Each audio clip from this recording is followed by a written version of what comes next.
Getto nei fiori, grazie.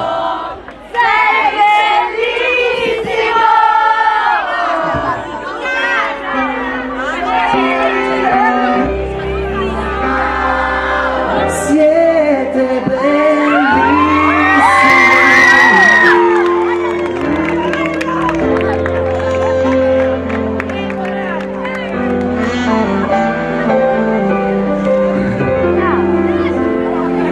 senza la tua musica anche questi fiori perderebbero il loro profumo e la loro bellezza.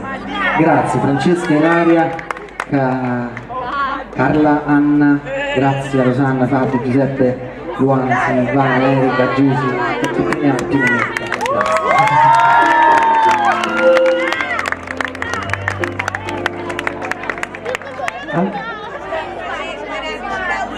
Il pupazzo.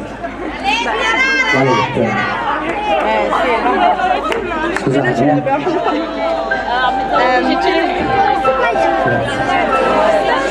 è troppo lunga. Volete che la legga? Napolitano non è una moda che passa e poi se ne va. No, no.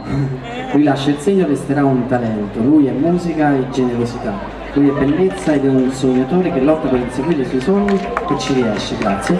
Napolitano è diverso da tutti gli altri, è unico, è qualcosa di speciale che ci è arrivato nel cuore, che resterà inciso il suo nome e indelebile. Luca è la nostra felicità, insomma adoriamo questo ragazzo perché sa farci sognare ed emozionare, occupa uno spazio nel nostro cuore come se fosse scoppiata una scintilla nel primo momento che lo vedemmo. In quello schermo inizia tutto da qui. Luca Napolitano, ammesso, sei grande, lui sei speciale, grazie.